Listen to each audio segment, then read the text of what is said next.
Assalamualaikum warahmatullahi wabarakatuh. Kita kembali lagi ke pembelajaran bahasa Indonesia. Sebelumnya kita sudah mempelajari sistematika surat lamaran pekerjaan. Hari ini kita akan melanjutkan ke simpulan sistematika surat lamaran pekerjaan. Kalau dalam KD, dalam kurikulum, ini terdapat pada 4.1. Kemarin yang sistematika itu 3.1. Kita sebelum membahas satu persatu, kita coba kembali ulangi sistematika surat lamaran pekerjaan itu apa saja. Oke, nah ini adalah contoh suratnya. Sistematika surat lamaran pekerjaan itu ada 8. Yang pertama, tempat dan tanggal surat di bagian sini ya. Kemudian yang kedua ada lampiran surat, ada nama dan alamat yang dituju, salam pembuka, pembuka surat, dan yang keenam ada isi surat, yang ketujuh ada penutup surat, yang kedelapan ada salam penutup, tanda tangan, dan nama pelamar. Ini dia ke-8 sistematika surat lamaran pekerjaan. Nah, pada hari ini, pada materi ini, kita akan lebih mendalami sistematika surat lamaran pekerjaan satu-satu. Jadi setiap sistematika itu kita akan tahu bagaimana penulisannya. Baik, kita mulai dari sistematika yang pertama, yaitu tempat dan tanggal surat. Ini contoh penulisan tempat dan tanggal surat yang baik dan benar. Bogor, 9 Agustus 2020. Bagaimana cara penulisannya? Oke, yang pertama, Bogor ini merupakan nama tempat surat tersebut ditulis. Tapi tempat tersebut berupa kota atau kabupatennya. Jadi, jika kalian menulis nama kecamatan di sini berarti kurang tepat. Di sini contoh Bapak mengambil Kabupaten Bogor. Misal seorang pelamar menulis surat lamaran di Kecamatan Pamijahan. Kecamatan Pamijahan berada di Kabupaten Bogor, maka yang ditulis adalah nama kabupatennya, bukan nama kecamatannya. Berarti yang ditulis adalah Bogor, bukan Pamijahan. Nah, Bogor ini ditulis menggunakan huruf kapital di awalnya. Kemudian diikuti dengan tanda koma, baru penulisan tanggal suratnya. Nah, penulisan tanggal surat, angka yang ditulis atau tanggalnya itu jika satu bilangan, maka tidak diawali dengan angka 0. Contoh 09 Agustus, nah itu kurang tepat. Kemudian diikuti nama bulan, nama bulannya ditulis ya, bukan menggunakan bilangan. Diawali dengan huruf kapital. Kemudian 2020, nama tahun tidak disingkat, ditulis lengkap ya. Berikut adalah contoh-contoh penulisan yang salah. Nah, bisa kalian lihat dan perhatikan. Yang pertama, 9 Agustus 2020. Nah, ini salah karena tidak menggunakan atau tidak menuliskan nama tempat. Kemudian, yang kedua, terdapat kesalahan pada penulisan bilangan tanggalnya karena menggunakan diawali dengan angka 0. Ini harusnya dihapus ya. Kemudian yang ketiga, kesalahannya pada penulisan nama tempatnya harusnya diawali oleh huruf kapital. Kemudian yang keempat, di sini kesalahannya karena menuliskan Pamijahan, sedangkan Pamijahan adalah nama sebuah kecamatan. Kemudian yang terakhir, salah pada penulisan tanggalnya. Nah, ini salah. Harusnya format penulisan tanggal seperti contoh. Tidak ditulis dengan angka semua ya. Nah, kita lanjutkan ke sistematika yang bagian kedua. Sistematika yang kedua adalah lampiran surat. Bagaimana cara penulisannya? Nah, ini adalah penulisan lampiran surat yang baik dan benar. Lampiran, titik 2, 5 berkas. Kita analisis bagaimana cara penulisannya. Yang pertama, lampiran itu tidak boleh disingkat menjadi lam titik. Jadi harus ditulis secara lengkap, tidak disingkat ya. Kemudian titik 2 di sini berdempetan dengan kata sebelumnya, tidak ada spasi di sini. Kemudian yang selanjutnya adalah, nah ini, penulisan berkasnya, jumlah berkasnya, 5 berkas. Di sini ada aturannya. Yang pertama, jika bilangannya 1 sampai dengan 9, itu ditulis dengan menggunakan huruf. Nah, contoh huruf seperti ini, berarti kalau 1 ya tulis 1 gitu. 1. Terus sampai 9 maka ditulis seperti ini. Nah, jika bilangannya 10 atau lebih dan seterusnya, maka ditulis angka. Berarti di sini misalkan kalau 10 berkas, tulisnya 10 berkas. Gitu ya. Kemudian diawali huruf kapital di sini. 5 atau 1 misalkan. Nah, itu diawali huruf kapital. Nah, dan selanjutnya di sini berkas. Bapak hapus dulu. Oke. Nah, berkas atau lembar bisa kedua-duanya. Tapi aturan penulisannya diawali oleh huruf kecil, tidak huruf kapital ya. Nah, ini 5 atau 4 atau 3 dari mana? Ini dari lampiran yang disertakan. Nah, sampai sini mengenai penulisan lampiran surat. Kita akan lanjutkan ke sistematika yang ketiga, yaitu nama dan alamat yang dituju. Oke, nah nama dan alamat yang dituju. Ini contoh penulisan yang baik dan benar ya. Nah, yang pertama, penulisan kata kepada tidak perlu ditulis, cukup yang terhormat. Nah, di sini biasanya, jika orang awam biasanya menulis kepada yang terhormat gitu, atau kepada YTH. Nah, itu sebenarnya mubazir gitu. Jadi, cukup yang terhormat dan kepadanya dihapus. Itu sudah cukup. YTH titik ya. Cara penulisan yang terhormat yang disingkat, Y-nya huruf besar, T dan H-nya kecil, kemudian diakhiri oleh tanda titik. Jika tidak menggunakan tanda titik, maka salah. Karena dalam bahasa Indonesia, setiap tanda baca itu akan mempengaruhi keefektifan sebuah konteks. Yang kedua, penulisan alamat yang dituju tidak lebih dari 3 baris. Nah ini, dari sini sampai sini, itu tidak lebih dari 3 baris, sebaiknya. Jadi, kalian yang pertama ini bagian apa gitu, atau jabatannya. Yang kedua, instansi yang menaunginya. Kemudian yang ketiga, nama alamatnya di mana. Kemudian jabatan tidak boleh menggunakan kata sapaan. Jabatan itu apa sih? Jabatan itu ya kepala sekolah, kepala bagian personalia. Nah, itu adalah jabatan. Kalau yang namanya jabatan tidak boleh menggunakan kata sapaan. Kata sapaan seperti apa? Contoh, bapak atau ibu, itu adalah kata sapaan. Jadi yang dimaksud dalam redaksi ini, dalam aturan ini adalah tidak boleh kita menuliskan yang terhormat Bapak Kepala Bagian Personalia atau yang terhormat Ibu Kepala Bagian Personalia. Nah, kadang kita suka melihat ya tulisan seperti ini. Yang terhormat Bapak Kepala Sekolah. Nah, itu salah. Kepala sekolah adalah jabatan, bukan nama orang. Tidak sepatutnya diawali dengan kata sapaan karena itu tidak efektif menurut penulisan bahasa Indonesia. Yang menggunakan kata sapaan itu adalah nama orangnya. Contoh, ada nama orangnya itu misalkan Joni, maka kita boleh menggunakan yang terhormat Bapak Joni.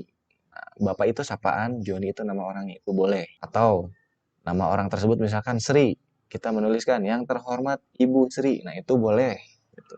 Sedangkan di sini adalah jabatan, maka tidak diawali dengan kata sapaan Bapak atau Ibu. Seperti itu ya. Kemudian ini tiap bagiannya menggunakan huruf kapital. Kita lanjutkan. Singkatan PT ini, nah PT ini tidak diakhiri tanda titik. PT ini. Kadang kita sering ya, atau masyarakat sudah menganggap lazim kalau PT itu digunakan tanda titik. Padahal itu penulisan yang salah. PT itu merupakan singkatan dari perseroan terbatas. Nah, singkatan di sini kita analogikan seperti SD ya, sekolah dasar. SD juga tanpa titik kan. Nah, dan penulisannya seperti ini, huruf besar dua-duanya. Sama juga SMP, SMA. Ini pun tidak menggunakan titik gitu. Kenapa PT menggunakan titik? Itu ya, cara penulisan singkatan PT tidak menggunakan titik. Beda dengan yang pertama. Kemudian kita lanjutkan lagi. Penulisan kata jalan tidak disingkat menjadi JL atau JLN. Ini ya, ini tidak boleh disingkat dalam penulisan bahasa Indonesia yang baik dan benar. Ditulis saja secara lengkap. Karena di dalam bahasa Indonesia tidak mengenal singkatan JL atau JLN. Kalau YTH itu di bahasa Indonesia ada aturannya, boleh menggunakan singkatan. Kemudian di sini ya, jalan berkelok, hurufnya diawali huruf kapital semua. Di sini juga sama ya, maju, nanjak tadi harusnya diawali huruf kapital. Kemudian ini jalan berkelok ya, atau misalkan kita ganti jalan mawar misalkan, berarti M-nya besar ya, J-nya besar, jalan mawar. 37 ini apa? Ini adalah nomornya, nomor 37. Kita tidak menuliskan no pun, no titik ya, biasanya suka pada begitu ya, no titik 37. Kita menghilangkan nomor ini, orang-orang sudah tahu bahwa 37 itu adalah nomornya gitu. Jadi lebih baik, lebih bagus, dan lebih efektif dan efisien dihilangkan saja kata no ini nih. Tapi kalau kalian bersikeras mau menggunakan kata nomor ya, boleh, tapi tidak disingkat seperti ini. Nah, penulisannya bagaimana? Nomor itu menggunakan huruf kecil semua. Nomor 2, misalnya, begitu. Nah, setelah nomor, kemudian diteruskan dengan tanda koma. Nah, setelah tanda koma, baru nama tempatnya, nama kota atau kabupatennya. Misalkan Bogor atau Jakarta atau Medan diawali oleh huruf kapital. Oke, inilah bagian yang ketiga. Simpulan sistematika bagian yang ketiga. Kita lanjutkan ya ke sistematika yang keempat, yaitu salam pembuka. Nah, salam pembuka ini berbeda dengan pembuka surat. Salam pembuka hanya bagian dengan hormat. Cukup ini saja yang termasuk ke dalam sistematika salam pembuka. Bagaimana cara penulisannya? Huruf pertama pada kata pertama, berarti dengan ini. Yang dimaksud dengan huruf pertama pada kata pertama itu adalah dengan ini. Ditulis menggunakan huruf kapital. Nah, ini dengannya D-nya itu besar ya, atau kapital ya, dengan hormat. Berbeda dengan kata yang mengikutinya, kata kedua, yaitu hormat. Kata hormat di sini menggunakan huruf kecil, tidak menggunakan huruf kapital. Kemudian diakhiri oleh tanda koma. Nah, itu cara penulisan salam pembuka yang baik dan benar. Setelah salam pembuka, kita masuk ke pembuka surat, bagian sistematika pembuka surat. Nah, inilah pembuka surat. Nah, yang dengan hormatnya itu tidak dibawa. Pembuka surat mulai dari kalimat sini sampai dengan di bawah ini. Nah, ini adalah pembuka surat. Nah, pembuka ini adalah kalimat awal isi surat. Jadi sebelum ke isi surat, kita buka dulu surat tersebut dengan kalimat pembuka agar ada sopan santun di situ. Nah, apa isi dari pembuka surat ini? Yang pertama, itu rujukan kalian mendapatkan informasi lowongan pekerjaan dari mana. Yang pertama ada di pembuka surat itu. Kemudian setelah medianya, ya, media lowongan pekerjaan itu kita dapatkan dari mana, kita lanjutkan pada tanggal berapa kalian melihat informasi tersebut. Jadi kita lanjutkan ya, berdasarkan iklan lowongan pekerjaan yang terdapat pada Instagram Kompas Jakarta. Berarti iklan lowongan ini dia dapatkan dari Instagram. Instagramnya siapa? Instagram Kompas Jakarta. Nah, informasi ini diunggah pada tanggal berapa? Pada tanggal 3 Agustus 2020. Saya yang bertanda tangan di bawah ini. Artinya dia memberikan keterangan selanjutnya, keterangan biodata. Saya yang bertanda tangan di bawah ini. Nah, penulisan di bawah ini dipisah D-nya ya. Kemudian titik 2-nya di merapat ke kata sebelumnya. Kemudian setelah ini bagian sistematika selanjutnya yaitu isi surat. Nah, ini isi suratnya. Saya yang bertanda tangan di bawah ini, nama sampai dengan nomor telepon. Ini biodata awal dari si pelamar. Nah, ini menggunakan atau diawali huruf kecil semua. Dari mulai nama sampai dengan nomor. Menggunakan huruf kecil. Kenapa? Karena sebenarnya ini lanjutan dari kalimat sebelumnya. Kalimat sebelumnya adalah saya yang bertanda tangan di bawah ini. nama. Nah, ini sebenarnya merujuk pada itu. Kemudian dilanjutkan di sini dilanjutkan dengan titik 2 baru keterangannya. Nah, kalau keterangan di sini nama huruf kapital ya, diawali huruf kapital, kemudian penulisan tempat tanggal lahir sama dengan penulisan tanggal surat tadi caranya. Kemudian agama, nah diawali huruf kapital, kemudian pendidikan terakhir S1, S1-nya S1 apa? Tuliskan di sini. Dengan diawali huruf kapital semua setiap katanya. Kemudian alamat, misalnya di sini Kampung Cikoneng, Pamijahan, Bogor, dan yang terakhir nomor telepon tulis di sini. Ini informasi singkat. Nah, di sini diakhiri oleh tanda titik koma. Setiap bagian sini, rincian di sini digunakan tanda titik koma. Nah, ini akan dijelaskan pada pertemuan yang lain ya, mengapa pakai titik koma. Setelah biodatanya disampaikan, kemudian tuliskan di sini maksudnya. Nah, karena ini masih sambungan dari kalimat sebelumnya, maka bermaksud ini menggunakan huruf kecil di sini. Bermaksud melamar untuk menjadi web designer. Nah, ini dimiringkan karena menggunakan bahasa Inggris ya. Kalau pakai bahasa Indonesia berarti tidak usah dimiringkan. Contoh bermaksud melamar untuk menjadi staf administrasi, misalkan itu kan bahasa Indonesia, maka tidak usah dimiringkan. Nah, di sini tulis maksudnya. Isi surat yang pertama itu ada biodata, kemudian yang kedua adalah maksudnya untuk melamar menjadi apa, di sini jelaskan. Kemudian isi surat yang ketiga di sini ada lampirannya. Lampiran apa yang disertakan dalam surat lamaran pekerjaan. Bersama surat ini, penulisannya begini ya. Saya sertakan lampiran sebagai bahan pertimbangan Bapak Ibu. Berikut lampiran yang saya sertakan. Nah, yang pertama, legalisasi ijazah S1 Desain Komunikasi Visual. Bukan legalisir. Akhiran sir pada legalisir itu salah. Minimalisir, legalisir, dan lain-lain yang berakhiran ir itu salah. Harus diganti dengan sasi. Legalisasi, terus minimalisasi, seperti itu. Nah, ini yang efektif. Kemudian ijazah S1 Desain Komunikasi Visual di sini, kemudian transkrip nilai, kemudian fotokopi KTP. Nah, ini cara penulisan fotokopi yang benar. Bukan seperti ini. Foto kopi C ya. Nah, ini benar dalam penulisan bahasa Inggris, tapi dalam bahasa Indonesia ini salah. Jadi dalam bahasa Indonesia seperti ini penulisannya dan digabung tanpa spasi di sininya ya. Fotokopi KTP, kemudian daftar riwayat hidup, titik koma, dan pas foto. Nah, ini menggunakan huruf kecil ya, diawali huruf kecil semua. Pas foto penulisannya digabung seperti ini ya. Pas foto warna ukuran 4x6 sebanyak 2 lembar. Nah, ini yang dimaksud dengan lampiran.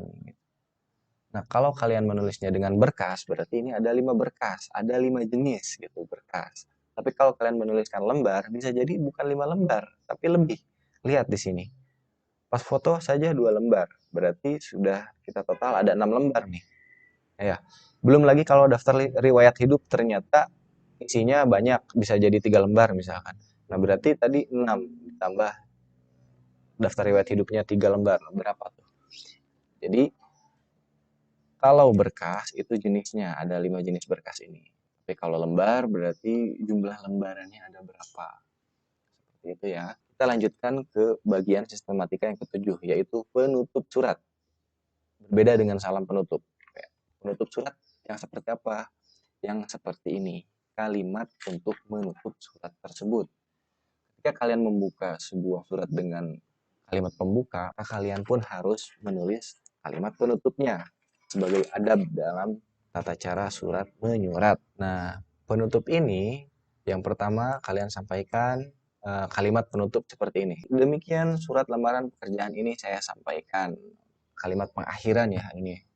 Seperti ini. Kemudian besar harapan saya dapat diterima pada perusahaan yang Bapak Ibu pimpin. Nah, setelah kalian menuliskan kalimat penutupan, dilanjutkan dengan Nah, ini kalimat penutupan nih. Kemudian kalian lanjutkan dengan kalimat harapan bahwa kalian tuh ingin diterima untuk bekerja di perusahaan tersebut. Besar harapan saya dapat diterima pada perusahaan yang Bapak Ibu pimpin. Nah, yang ketiga ini adalah ucapan terima kasih. Yang pertama adalah kalimat untuk menutup, yang kedua adalah kalimat harapan, yang ketiga adalah kalimat pengucapan terima kasih. Nah, di sini Bapak akan langsung ke penulisan atas perhatian ini ya. Ini karena banyak yang salah di sini. Yang benar adalah atas perhatian Bapak Ibu, bukan atas perhatiannya. Itu kurang tepat ya. Kalau kalian menutup surat dengan kalimat atas perhatiannya. Kenapa? Karenanya itu adalah pengganti dari kata dia. Maka kalau kita jabarkan atas perhatiannya, berarti kita seolah-olah menulis atas perhatian dia. Nah, sedangkan dalam surat itu hanya membahas antara pelamar dan si penerima lamaran, tidak melibatkan orang ketiga. Oke, jadi penulisan yang benar adalah atas perhatian Bapak atau Ibu. Tulis saja Bapak Ibu, tidak menggunakannya. Kemudian saya mengucapkan terima kasih. Terima kasih penulisannya dipisah. Kemudian ini bukan ucapkan, tapi mengucapkan. Kalimat yang baik dan benar, yang efektif dan efisien mengucapkan. Seperti itu bagian penutup surat ya. Kita lanjutkan ke bagian yang terakhir, sistematika yang ke-8, yaitu salam penutup, tanda tangan, dan nama pelamar. Salam penutup itu yang ini. Ini adalah salam penutup. Kemudian tanda tangan itu yang ini. Kemudian nama pelamar ini. Ya. Kemudian cara penulisannya, hormat saya, ini salam penutup. Cara penulisannya sama seperti salam pembuka. Huruf pertama menggunakan kapital. Kemudian diikuti kata keduanya huruf kecil semua dan diakhiri tanda koma. Kemudian nama pelamar. Nama pelamar ditulis dengan lengkap dan tuliskan gelarnya juga. Maaf di sini belum ditulis, misalkan di sini gelar ya, tulis Eskom. Nah, cara penulisan gelar seperti itu. Lutfi Andriansyah, kemudian diakhiri tanda koma, kemudian ditulis gelarnya sarjana, titik, kemudian setelah titik K-nya besar, kemudian kom, O-nya kecil, M-nya kecil, kemudian diakhiri tanda titik. Begitupun misalkan SPD, S, P-nya besar, D-nya kecil, baru diakhiri tanda titik. Seperti itu. Nah, itulah ke-8 sistematika surat lamaran pekerjaan dengan cara penulisannya, cara penulisan yang baik dan benar. Sekian ya pembahasan mengenai simpulan sistematika surat lamaran pekerjaan. Mudah-mudahan kalian dapat mengerti. Nah, jika masih bingung dan ada pertanyaan ataupun ada yang belum dibahas, itu kalian silahkan langsung tulis di kolom komentar ya. Sekian dari Bapak, terima kasih. Assalamualaikum warahmatullahi wabarakatuh.